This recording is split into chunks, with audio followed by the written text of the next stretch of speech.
Bonjour, je suis le docteur Gatin, je suis chirurgien orthopédiste à l'hôpital de Garches et en partenariat entre Clinalliance et la PHP, je vais réaliser des gestes de ténotomie percutanée notamment dans le cadre de l'article 51 et l'expérimentation autonome. Je vais aborder avec vous pourquoi on peut réaliser ces gestes, comment les réalise-t-on et les suites qui sont apportées à ce type de geste.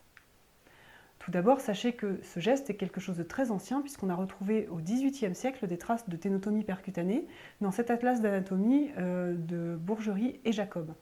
C'était des gestes qui étaient réalisés évidemment sous une anesthésie qui était différente, mais ils étaient déjà réalisés et de façon assez simple.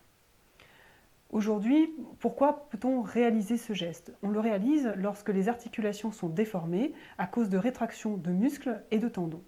Cette déformation, si elle n'est pas gênante, n'a pas d'intérêt à être corrigée. En revanche, si elle entraîne une gêne, un inconfort ou des douleurs, il peut y avoir un intérêt à la corriger. Et c'est dans ce cadre qu'on sera amené à réaliser des ténotomies percutanées éventuellement. Sur la main, petite particularité, il faudra réaliser ce geste uniquement s'il n'y a plus aucune fonction. Par exemple, dans cet exemple, sur cette photo, il y avait une grosse macération dans la paume de la main, avec des plaies et des douleurs très importantes et aucune fonction. C'est donc des gestes de ténotomie percutanée qu'on a pu réaliser. Ce geste se réalise potentiellement sous anesthésie locale ou protoxyde d'azote et ne nécessite pas absolument un passage au bloc opératoire. Il est réalisé avec des petites aiguilles comme ceci et ne dure que quelques minutes au bloc opératoire. Les aiguilles sont passées à travers la peau et avec la technique du timbre-poste, on réalise des petits trous dans les tendons pour pouvoir les étirer.